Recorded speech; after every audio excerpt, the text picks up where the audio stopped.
welcome to another episode of The Quiet Ones. Today we are talking to an amazing lady who is quickly becoming a very good friend of mine, and she has some amazing insight. So let's get right to it. So today we're talking to Nikki Gillis, who is the owner of a company called Innerg, Chic. She is an amazing writer and such an inspiring woman, and I'm so excited to have her on the show today. Welcome, Nikki. Thank you for being on the show.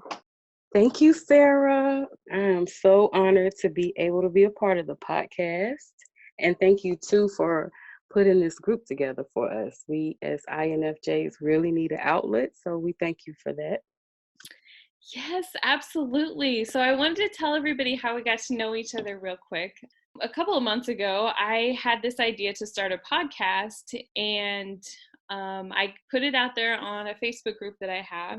And one of the girls said, "Hey, you should ask other INFJs for stories and read their stories." So I put that out there on social media, and I got so many emails. And it's so completely amazing to read people's stories. I was kind of overwhelmed by how many that I got. And I got 2 emails that really caught my attention. They were so beautifully written. I immediately knew I wanted to talk to whoever wrote them. So I think before I was even done reading the first one, I hit reply and was, telling Nikki what beautiful writing that she does and begging her to be on my podcast. And at that point, it was just an idea. I didn't even know what it was going to be called or when it was going to come out. Yeah, it was really a learning curve for both of us. I froze like, what? So I'm so glad that you agreed to say yes without having any type of evidence of what it was going to be. I really appreciate Right. Hey, we live and we learn. So, and I've learned so much in the little bit of time that we've dealt with each other. And then from you teaching with the group that you have, the different things that you put out. So it's really been a learning curve for both of us. Yes, it's always amazing to connect with other people of the same personality type. So how did you discover that you were an INFJ? Well, I actually discovered that I was an INFJ from always wanting to do extensive research. I always felt like I was out of place, not only in my family, but with friends too. Not really having an outlet, anyone I could talk to that understood me. So definitely a people pleaser in the sense that people didn't understand you. So I was quick to, adjust to whatever was okay with them. Didn't mean I was agreeing with it, but that was what I did. So I knew something was wrong, or I thought something was wrong. Didn't like how I always knew situations would happen before it did. And don't even think of trying to speak of telling someone what was going to happen. Then you think you're psychic, you think you're this. And so I always knew something was wrong. But on the back end, I was constantly researching, like, why do I know this? Who am I? Why is this happening to me and the family? I'm not seeing anybody else that this is happening to. This doesn't make sense.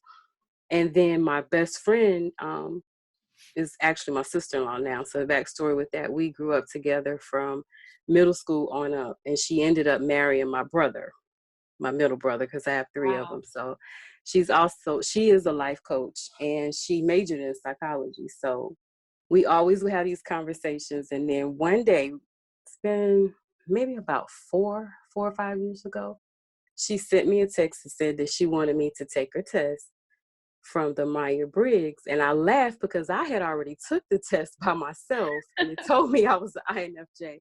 So of course I never told anybody. That was a thing I kept to myself, but I was highly intrigued, like, what? But everything made sense.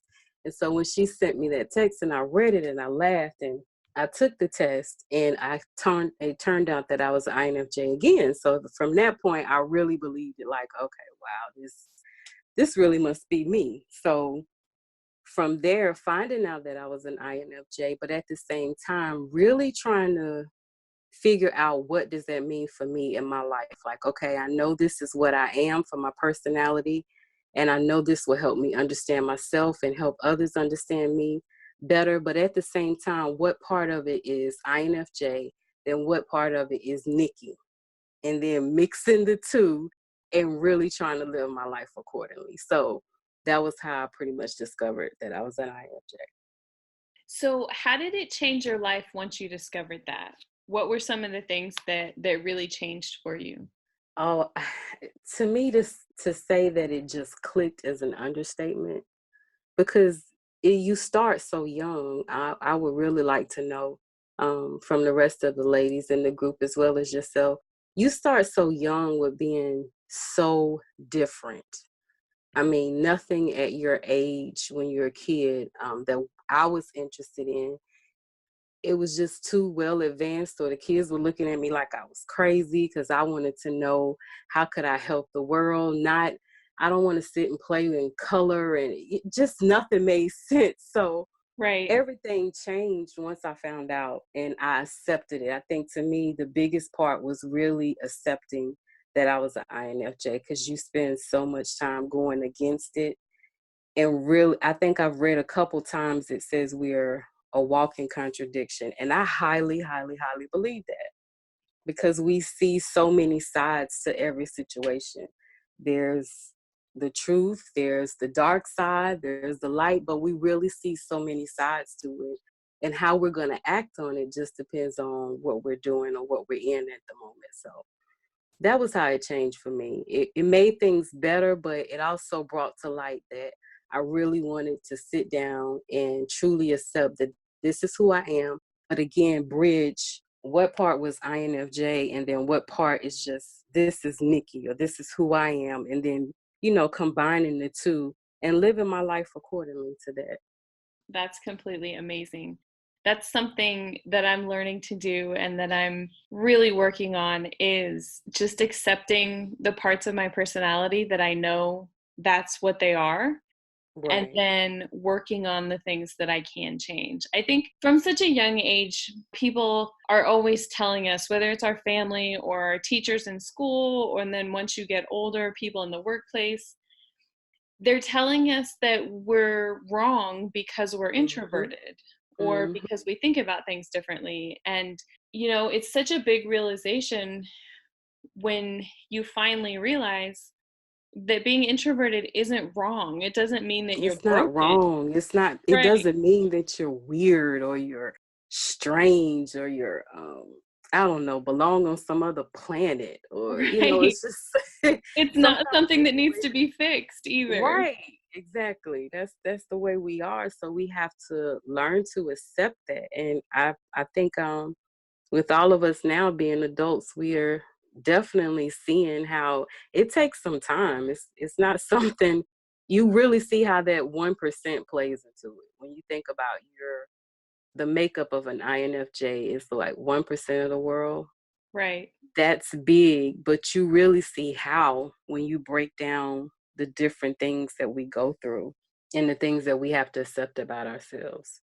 I think that it makes a big difference too once you get a little bit older. Yes. Then you really start to accept yourself more just kind of naturally, and you're more open to saying, okay, I don't care what everybody else thinks. I'm just going to Yep. do my And own thing. sometimes that probably can be scary because, sometimes as women, as we get older, we get set in our ways. So you're quickly to say no, but a part of that is like, okay, is this really like the INFJ, or is this me just getting older and I've been through enough things in life and I'm just like, whatever now. Like, no, we're not second guessing it. We're not going through that. No, I Right. don't want to do this. No, I don't want any part of this. Or no, this isn't for me. And move on about your life and don't even think about it. So yeah. Right. So we talked a little bit about how we got connected, is that you wrote some beautiful stories that I'm really excited to share on a different podcast. So Okay. tell me about what you do for a living. For a living, I am a professional ghostwriter. So, for anyone who may not be familiar with that term, a ghostwriter is someone who, of course, writes, but the person that I'm writing for receives the credit for it. So this is actually my 11th year ghostwriting, but I haven't always done this full time. I just started. 2018 was my first year when I walked away from corporate. 2016 was when I started on it. And 2017 was my year that I gave myself like that trial, and I was really picking up in business. So if I got a client and I needed to be in Atlanta, or I needed to be in another part of North Carolina or Virginia, or wherever I was meeting my client, I quickly noticed that the time that I was sitting in the office was not going to work for what I needed to do for my clients. So that was when I decided to just say, hey, I'm going with this full time. No more ghostwriting on the side or being behind the scenes. I'm going to come out, which was a complete scare. Yeah. Yeah, it was a complete scare and jump for me, but it's part of growing. When you're committed and dedicated to growing, it's just, it comes with the territory. So that's how I looked at it. And it's kind of one of the things I talk about in my branding video that's on my website, Hmm. that writing for me was always with me. I don't care what profession I was working in or what I was doing, writing always was there. They would discover that I was a writer, and I would always end up doing jobs on the side, helping them with things with writing. But to bring that passion of writing and to have that as my job, that is what took so long. And so I always get the question, why now? Why did you come out now? Why you didn't stay behind the scenes if you've been writing for this person and that person in the entertainment business and music and, public figures, a few celebrities? Like, why would you come out now? And that's the part that is, like I said, for one, I was ready to continue to grow as an INFJ, but at the same time, grow with Nikki. So whatever that meant for me going forward, it was like, here, I'm visible, I'm here, this is how you find me. And if the person is for me, then we'll work together. But if not, it's a whole lot of writers that we kind of have our own little group and we help each other out, and I can refer someone to a different person. That sounds like an amazing group.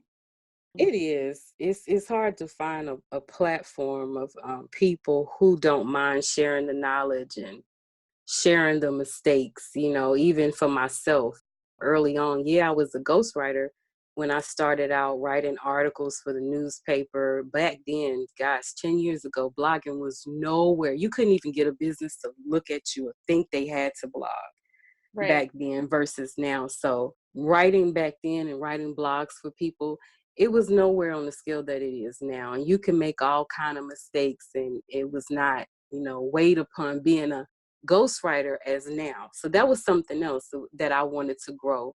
And I was happy for myself to do, like, hey, yeah, I've been doing this behind the scenes, but now I'm coming out. And it feels a little strange because it's like what people pay me to do, I'm now having to do that for myself, if that makes sense, Right. with my own business. And it feels like you're starting over, but you haven't. You've been doing it for years, but now you have to do it for yourself. Right.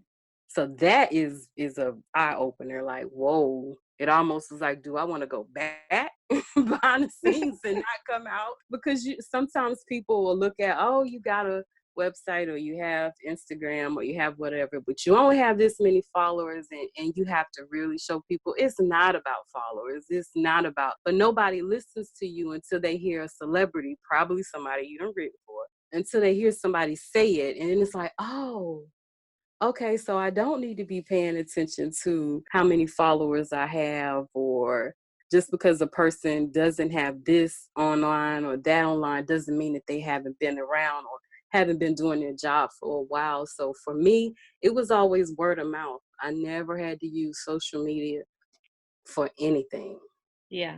And so I had to make up in my mind, like, okay, the people that you work for or that you write for, do you want to go at this wholeheartedly, like, at the level that they did, or are you just doing this for an online presence in case someone, stumbles across you, or when your name is passed out, you can now say, hey, yay, I do have, other than my phone number and email, I do have a website now.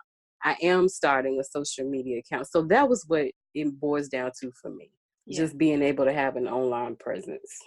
Right. I know a lot of INFJs talk about how they feel like they're supposed to do something really big with their lives. And I know for me, I was searching for my purpose for the better part of my 33 years to date. Is that something that you felt like, and do you feel like this is your purpose? Yes, I do. I know writing is my purpose and my passion. The interesting thing about it for me was I didn't always really know that's what it was. I just knew I loved writing, and writing was that outlet for me, but I didn't really bridge the two until later in life. So that was another thing that took me so long to do. Even when I had different jobs growing up, writing always came into play. I would do something for someone, or be in a group and help, or they would find out that I was writing, and then I end up helping and writing with things of that nature. So that was something else I had to look at. When you talk about something being your purpose or your passion, you have to ask yourself a couple of questions. Is this something that you can do that makes you happy internally, even if no money is attached to it? Like, what are your feelings then? So for me, that's what writing was. And I had a moment where I didn't know if I really wanted to open it up and share it with the world. It really was like a comfort zone, being behind the scenes, like, hey, you're a ghostwriter and nobody in the world really knows about you unless somebody tell you. You have a whole lot of NDAs on file, so you don't really have to worry about anybody saying anything. Like, why would you want to change that? And so Right. for myself, being that my business came by word of mouth, I had to say, hey, if my purpose is writing and helping people, talk or speak more through their writing, how in the world am I going to connect with people if I'm only getting them through word of mouth? So Yeah. I had to ask myself that on the back end, like, okay, are you ready to grow with that? And I easily could have just sat in the back and continued doing what I was doing. It wasn't stopping anybody from coming to me or the people that I was writing from. But I wanted to learn and connect with new people. When I meet people on social media, or read some posts, and I'm like, wow, I remember when I was going through that, or I remember how I felt that way. And then it comes like, okay, are you going to reach out? Are you going to talk to that person? Oh, no, no, no, no. I'm just talking to myself. That's what it felt like. So I was like, okay, I had to commit to myself. I wasn't always going to just rely on the people that came to me through word of mouth. I wanted to try something new and something different. And that was to put myself out there so that I could connect with other people as well. And it's still a scare, but, I know it's a growing thing for me. I had a similar experience through finding my purpose. I still have a full-time job, and during the day I work in marketing and graphic design. And I really think that graphic design is more of something that I really love to do. And I don't know that it's exactly my purpose, but it's definitely my passion. And I didn't go to school to study graphic design or anything. In fact, I studied criminal justice in school, in Oh, college. wow. Okay.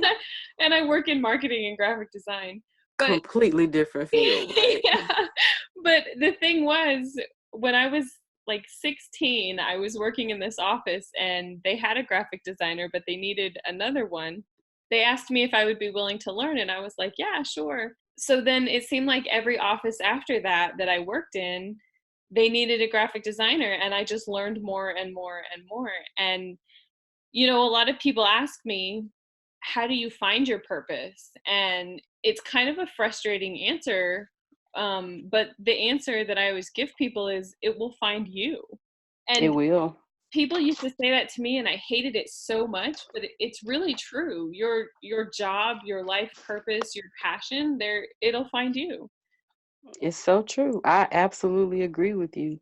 Do you have any advice for people who are wanting to write, either writing a book or a blog? Because a lot of INFJs come to me and they say, I feel like I have a story that I want to share, but I'm scared to put it out there. I'm scared to write it down on paper. Of course. Yeah. If you want to write, I can tell you nothing but to just do it. The platforms of social media now are just so enormous. Nobody's doing what we were doing 5 and 10 years ago. It is nowhere you can turn now. You don't see a billboard that doesn't say, hey, tell your story, share your story. You can't worry about the profession that you're in. Hey, there are 10 graphic designers. There are 10 writers. You know, she or he is a better writer than I am. You can't worry about that. You just have to do it. Yeah. And I promise you that there's going to be that one thing in your story that's going to separate you from everyone else. And that's that one thing that somebody else is looking for. So Right. I always tell people, if it's in you to write and you're willing to give it a try, by all means do it. The platforms are just so big now. You don't have to jump through all the hoops that you used to get into the writing world. And when I say platforms, I think of blogs. Blogs is a great way for you to start writing. If you're good, if on social media and you have, say for instance, Instagram, you have a following, or Facebook already, and people really love when you put your post there. Kind of put yourself in a position where the person that you're looking for to identify with that's reading it, write it that way. So if you have that story that you want to tell them, write it in a way that they would want to read it. Don't think about the credentials and, oh, I didn't go to school for this and I didn't go to school for that. We find it too many times now. A lot of successful people don't necessarily have a degree or the credentials in that field that people are looking to learn from them in. So that's more of a reason for you to write. Yes, for sure. When I was in Mm-hmm. school, I was really, really good at math and I was terrible at English, like so bad. My mom made me take spelling all the way through high school. And I think it's only required through like the 8th grade. And I still can't spell, by the way. I have like 3 apps that help me to To be able help you make sure. yeah, with spelling and grammar. but That is too funny. but I felt like I really had a story that I wanted to share. And I was kind of scared because I didn't know how people would respond to it. But I thought if I can just help one person, then Mm-hmm. I don't think that it really matters if all of the sentences are structured, like perfectly. And for me, when I read your writing, I'm seriously envious because Oh it's no. so Wow. beautiful.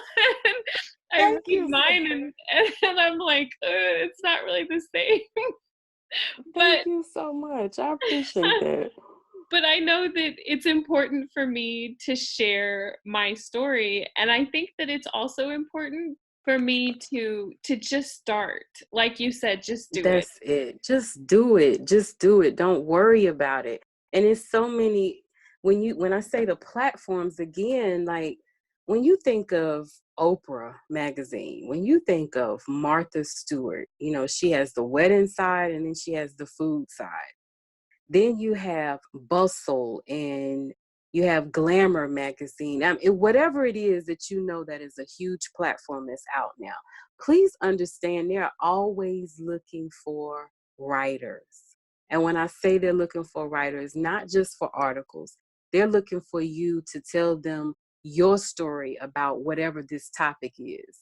And they're looking for you to tell them your poem. I meet a lot of people that love writing poetry, and they Yeah. tell me, hey, I got notebooks and notebooks of poetry at home, or I got this all on my old computer, my laptop. I'm like, hey, submit it. Submit it, turn it in. You never know. They'll send you an email and say, hey, we enjoyed your poem. We want to feature it. That's what you're looking for. And there's so many platforms that would do that for free without charging you. And some of them, do you mind if I give a couple of Yeah. people? Yeah, absolutely. Okay. When it comes to writing possibly an article or a blog, and again, you guys, you may have to research once you go to the company. You may have to research what they're looking for. They will happily tell you what they're looking for at the time. But when you think of lifestyle, Brit and Co. and Bustle are 2 of the big ones I can think of that will feature something for free for you. They call it a guest poster. So that means that they're able or they're willing to collaborate with you. They will send you an email. It'll be very detailed, telling you a disclaimer at the end. A lot of times they're looking for an article or something that you haven't shared with someone else. So suppose there's another platform that's just as big in that area. They don't want you to send the same article that you sent to Glamour, over to Martha Stewart, if that makes sense. They don't want you to send the same one. So whoever approves you first, they'll tell you to put a disclaimer at the end that if you do repost it or send it to another one, you may have to put the disclaimer at the end that it was originally posted by, to give them the credit if they posted it first. So I always tell people, hey, even if it's the same story, change the words up a little bit so it's not written the exact way they posted it, if that makes sense. Right. And for food, you have Martha Stewart. There's Nutrition Rocks. For self-improvement, you have Psychology Today. You have Delivering Happiness. When it comes to fashion and beauty, you have Glamour. And you have Trend Hunter. Then if there's faith, if you want to write about spirituality, The Humanist is a good one. And then Bible Way Mag is a good one. For business and finance, if you're an expert in that area and you know some things that will help people, believe it or not, Forbes, they will post your article for free. Forbes is a good one. Entrepreneur is also a good one for business or finance. And if you want to write about family, there's Cafe Mom, there's Family Circle, Better Parenting. All three of those will do it for free. Health and wellness, Mind, Body, Green. That's all together. Mind, Body, and Green. That's probably the biggest one for health wellness that I can think of. And for spirituality, Elephant Journal. They're more along the lines of inspirational. They do quotes. They also, I can't think of their affiliate group that they work with, but you'll have to look them up. They're on Instagram and Facebook, and that's Elephant Journal. But they will post as well for free. So any of those that I previously talked about, they will take an article or a blog or a personal story of yourself, something that happened to you, and they will post it on their platform. So remind you, these platforms, touch anywhere from thousands to possibly millions or so followers. So that's free marketing, free exposure for you to get your name out there. Yeah. I would have never even thought about submitting anything to any of those places, honestly, because I think my first thought is if you're going to write something for Forbes or for Entrepreneur or something like that, that you would have to have all these credentials and be like a serious professional writer. Oh no, and I hear that a lot. Even Oprah, you guys. Now, I'm gonna tell you, it may take you maybe. I have seen 3 months to a year Wow. to to get your article either pulled or even, I don't know, even just looked at by them, because Oprah's magazine and network is constantly busy, but they will respond and they are open to new things. But I'm gonna tell you what dings people most of the time is you have to follow directions, and in following directions, people don't want to read. And I get that. If nobody wants to read I won't even say it's fine print, because it depends on what they're asking you. It's usually 1 to 2 paragraphs like, hey, these are our credentials if you are a new person or if you are a guest. And when I say follow it, follow it. If they tell you give them a catchy title, give them a catchy title. I don't care if it is about your first boyfriend or why this marriage you had was so horrible or what you learned from it. We all have a trial and error experience in life, but what makes yours different than mine? And that's what they're looking for. You got to remember, they go through thousands of people a day. So they're looking for that one person that stands out to them. So I don't care if your story was simple, give it a dynamic title where you're going to catch somebody's attention. Yeah, But absolutely. they're looking for catchy titles. We all kind of repeating the same thing, inspirational. Everybody's talking about mental health now, mental illness, a narc or a sociopath or a psychopath. If you have an experience with that, what's your story? Why is your story so different? So giving a catchy title or why yours is different, don't give them the entire story. They're not going to sit there and read it. They just want you to give them a pitch. So give them those 2 lines that stand out in the story that they have no choice but to reply back to you and say, hey, we're willing to give you a try. So Yeah. those are just a couple of things I can think of. For sure. So something else that we talked about a little bit is women competing with each other. And I've seen more and more of this, especially on social media, because I feel like social media is just a magnet for that. But It is. I'm kind of branching out into being an entrepreneur now, and I feel like I see more and more of it. It is. Social media is definitely a magnet for it. Honestly, the moment we pick up our phones and we that's us turning on the TV because you don't know what you're in for. When you scroll, Yes. you just don't. There's no warning. There's no nothing. You just don't know what you're in for. But I Right. have to say, it's definitely a magnet for it. And sometimes you think that you are getting involved in something, if it's a group or, whatever that could benefit you. But then you get in and you realize, oh my gosh, this is just as catty, or, they're bashing other women. Or you don't find things out until you get in. Right. That's another thing with social media. So Yeah. I definitely agree. And it's a process because I feel like it's our natural reaction to kind of almost pick at each other because, Hmm. it comes from, especially with social media, you see the best part of somebody's life. You don't see the struggles that they have. You don't see the everyday. You only see a lot of it is almost like it's like carefully curated shots that you Hmm. and you don't see what's actually real. And so it's easy for us, especially for me. I'm really good at, or I have been in the past. I'm changing my story.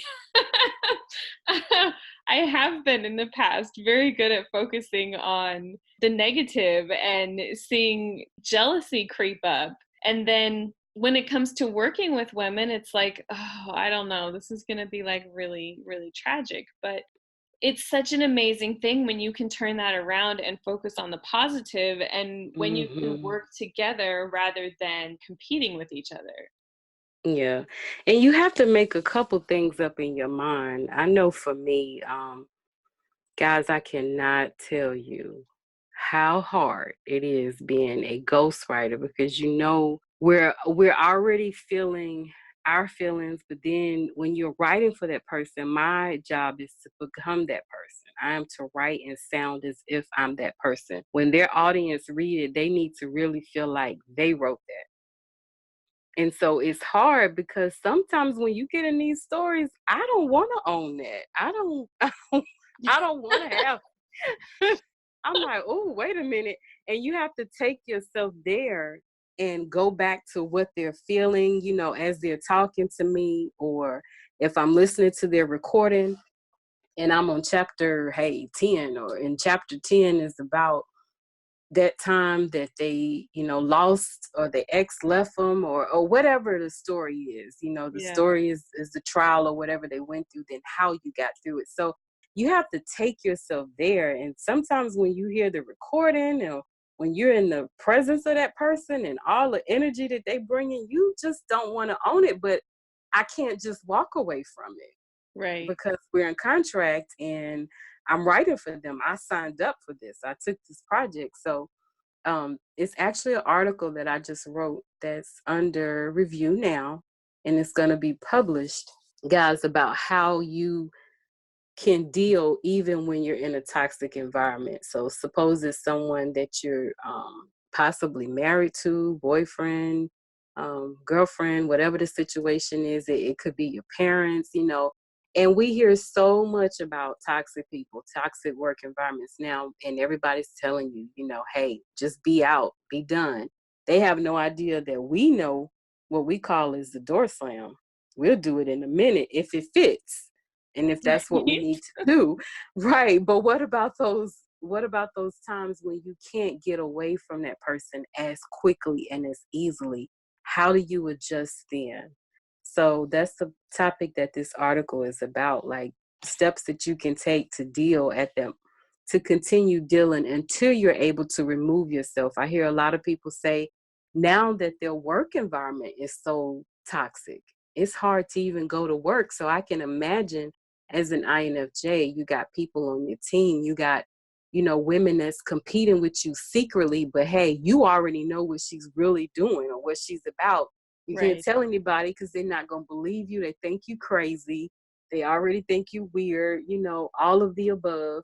How do I continue to report to this place and do this job at the best of my ability? But at the same time, to keep my sanity, what am I going to do? So as an INFJ, I wrote it from our standpoint, some things that we can do. And guys, I did talk to Sarah and ask her if it's okay. I love to put the article in the group for you guys to read it, to give me your thoughts. Have you tried any of it or how it worked for you? I love to hear your stories. But once it's published, I have to ask you guys to kind of keep it within us for the moment, because I don't want to get into any bad situations with the company and it hasn't been released yet, especially for someone that I'm trying to get it to be released under. So again, I would love to release it in the group and let you guys read it, so my INFJ ladies, we all can know ahead of time, but just keep it under wraps and keep it between us. And we can Yes. comment within our group about it and talk about it. And I'll be more than happy to do any of the articles that I write, do that for you guys as well. Yes, absolutely. I'm so excited. I can't wait to read that article. I've been in so many situations like that, honestly. And I feel like I have attracted so many toxic work environments. So I was just talking to one of my friends the other day about how we have been in a ton of toxic work environments. And it seems like we've gone from one to the next to the next. And it's really difficult to deal with. And we tend to blame ourselves for that because other people have said to us, well, the last job that you had was terrible, and the job that you had before that was awful, and the job before that was awful. Like, the common denominator here is you. And it's hard to say, okay, wait a minute. I know that all of this is happening to me, but what's the real reason? It's not just that I have a terrible personality or that I can't get along with people, because when I step back and look at how I get along with people, that's not the case. So there's a lot of other factors there that play into it. There are a lot of toxic people out there. There are a lot of narcissistic people out there. And I love that there is so much awareness about it now, that you can learn about it and work on fixing the situation rather than just, being confused about what's going on. That's so true. It's so true. It's so many people dealing with it. Hey, and the crazy part is the more you think about it and you research it, you probably got the majority of these people in your family. A lot of times you can feel as if you're just a magnet for the wrong guy. Like, why do I keep getting this type of guy? Why am I attracting narcissistic men? Right. Really analyzing, wait, I need to take a step back and really go back and trace, where is this coming from? Where was my original or first encounter with this narcissistic man from that demanded so much of me that now it's almost like it's imprinted in my mind. And that's the only thing that I can seem to attract, I can seem to go to or be in these long-term relationships with. And something that I found was interesting, because I was once in a narcissistic marriage, but far as the figures and the numbers, it takes 7 times to leave someone that has a narcissistic personality, or someone who's a sociopath or psychopath. It takes literally up to a minimum of 7 times to do it before you can really do it and be gone. And for myself, it took one time for me to do it, but I was in it for 7 years. Yeah. So, the numbers don't lie. You have to really sit down and figure out. That's why I said, and I keep repeating it, although we know these things about ourselves as an INFJ, as you get older or whatever your case may be, I think the younger you can find out would be great. I think this is great that, like I said, with you coming out with this group, people being able to find these things out now, really looking into them and believing them and accepting, hey, this is who I am. I'm not broken. I'm not damaged. I'm not crazy. I'm not weird. I don't belong on Mars or wherever people telling you need to go, but you're human. Yes. At the end of the day, you're human. And to help you, get through life and to be able to work through relationships and communicate better with people, even if you're are an introvert. This is how I am. So what can we do to come to a common ground to this is how I communicate and this is how I am. Now help me understand how you are. And then we find a common ground. So we know that those type of relationships just don't land into our lap. We really have to do a lot of work to figure them out. So that's why I always say, even though you know now that you're an INFJ, really factor in, okay, this is who I am, but what part of this is really you? Then you have to factor in the other part, like what part of this is really Nikki? What part of this is really Sarah? And then bridge the two, like as a human, as a person, this is who I am, and live accordingly. And there's no set book or, something you can read, a manual for that. It's a live and learn. Yes, I love it. I love it so much. I love that there are other people out there who have the same beliefs as I do, who are saying the same things that I am, who believe the same way. I mean, I absolutely love it. It's I've spent so long searching for a community of INFJs Hmm. who strongly believe that they're not broken, that Yes. they're made this way for a reason, and I couldn't find one. And I was like, You are enough. You are worthy. Like yes, I personally would like to, I can't remember anyone's name, so forgive me, but if you hearing me say this and you know that that was you in the post that wrote about they're married now, and in their marriages, they know who they are as their personality type, and they also know who their spouse is. Even if you have a boyfriend or fiance, I'm not just singling this off just for married people, but in relationships that's working for you, like how is your partner able to accept? And I cannot remember the lady's name who wrote it, but she just said, "Hey, I'm gonna leave," and that's what we do.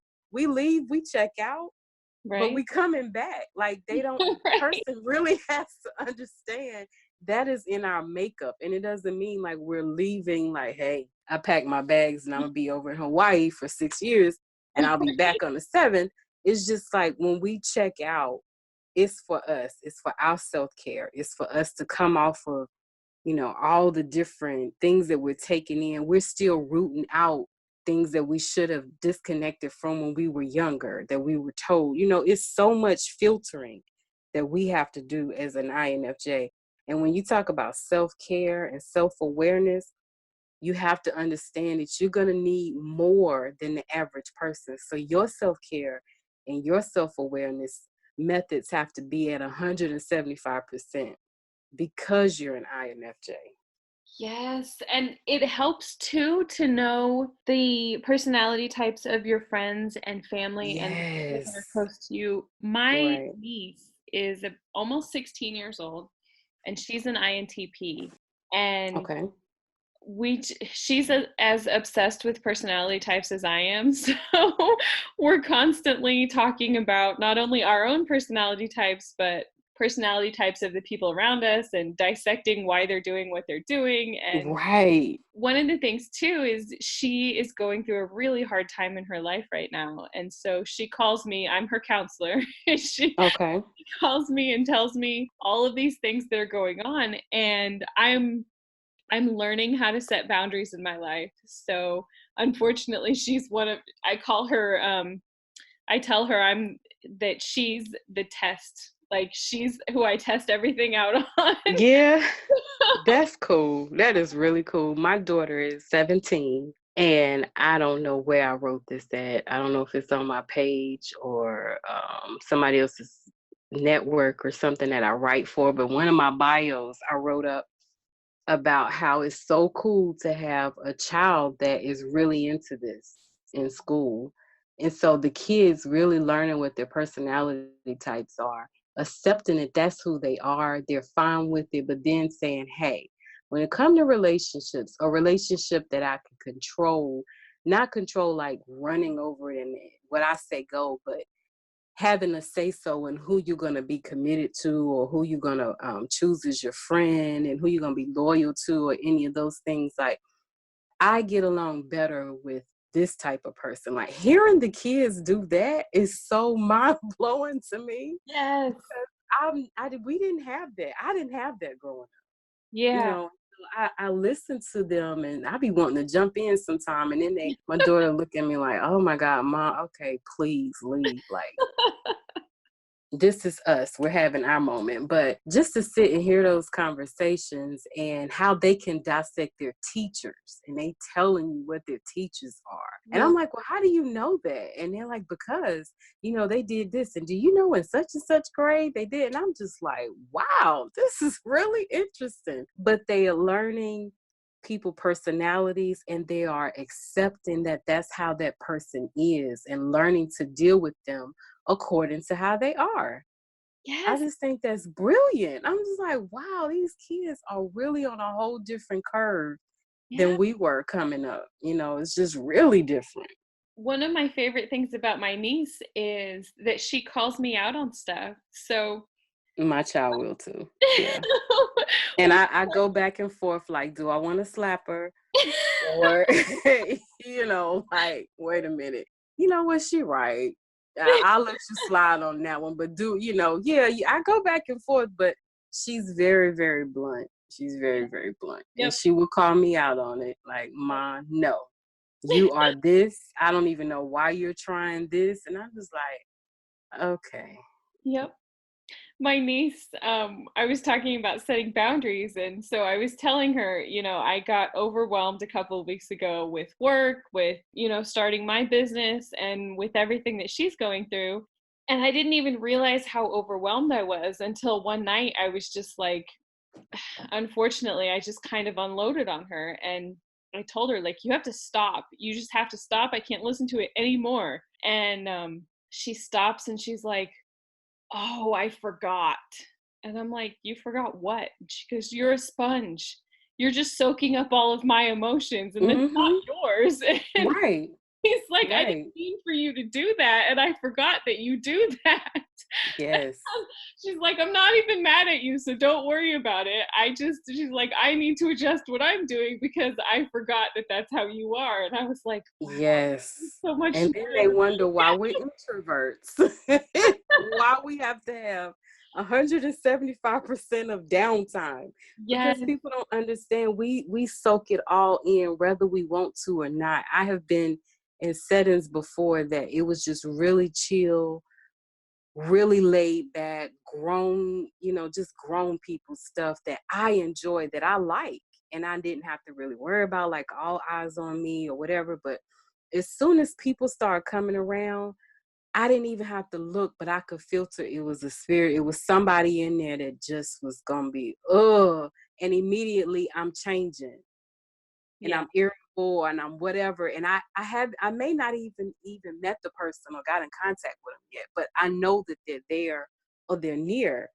And so you have to take a minute, like, okay, look, I can't be here long because I gotta go drain all of this. I have to come off of all of this, and then I have to figure out what part is really me. Can I go back to how I came into the event? Like, can I just stay there? But it's a whole lot to it. People don't understand. We really are a sponge, and it's not by choice. I so wish there was a button we yeah. could push and say, hey, I want to do this today. Hey, I don't want to do this today. Yeah.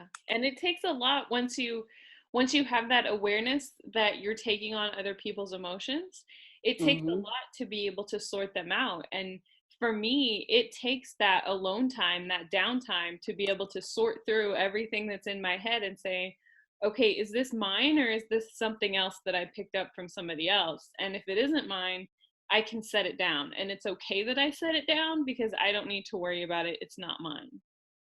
Wow. I have a friend that is a massage therapist. She owns her own business and she is an INFJ as well.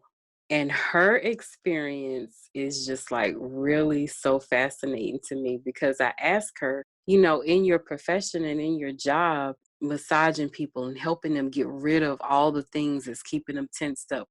How do you separate that? Yeah. Because she's working on their body, she's feeling it, they're releasing it, but guess who's taking it all in? Yeah. And so I asked her, how in the world do you filter through that? And she tells me, she was like, hey, some people, even though they're regulars, I have to push them out. Like, oh, I'm booked up. Oh, I'm this. She's like, because it's too much.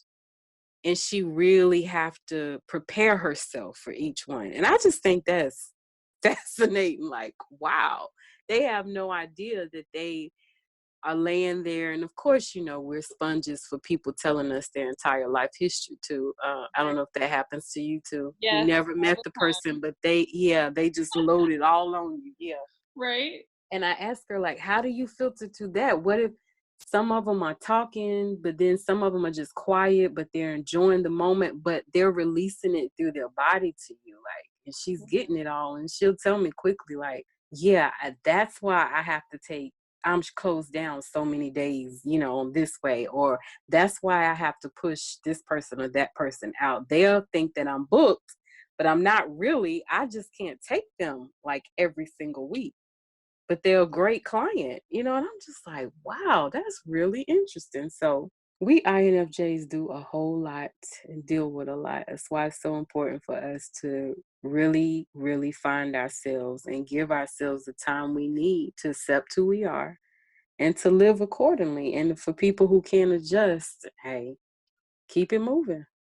I love it. I love everything that you said. You are such an inspiring person, and I've learned so You much. are too, Sarah. Thank you so much. I really appreciate this. Absolutely. So tell me, where do we find you? I am on Instagram, guys. It's INNERGCHIC. So that's Energy Chick. I am on Instagram, and my email address is WRITE @energychick.com. And then my website is energychick.com. Awesome. Thank you so much for being on the show. I so much appreciate it. You are very, very welcome. Thank you. I hope you enjoyed that interview as much as I did. Nikki is really an amazing person. I completely adore her. Let's talk about some takeaways. Number 1, feeling different and doing research is a great place to start to find your personality. Number 2, a big change comes when you accept yourself. Number 3, you don't have to have a lot of followers on social media for it to be effective. Number 4, your purpose will find you. Number 5, Nikki's advice for writers? Just do it. Number 6, there are a ton of platforms for you to write for. Number 7, make sure you follow directions for submission. And number 8, in dealing with toxic people and environments, you may not always be able to get away right away, but there are still things that you can do to make it better in the meantime. In the interview, Nikki referenced her article about what to do if you can't get away from a toxic work environment. She's going to share the article in the INFJ sorority Facebook group. Now, that group is only for INFJ women, but if you are an INFJ and a woman, you are more than welcome to join. You'll find the link for it in the show notes. Nikki and I were also talking about INFJs attracting toxic relationships. I know that in the past, I have been a magnet for toxic friends and toxic work environments. I always thought that I just had bad luck in getting into these situations, but I know now that that's not the case at all. INFJs are magnets for narcissistic relationships because we are so different and have felt that we don't belong from a young age. Feeling like you don't belong is one of the universal fears. And when you feel that way, especially when you are young, it causes you to have problems expressing your needs and emotions, and to have problems setting boundaries in your life. Does this sound familiar to you? If so, I would love to work with you. I am a life coach who has faced this problem head on and gotten amazing results at correcting it and moving into a much healthier place. A place where you are no longer feeling guilty for speaking up about how you feel and what you need.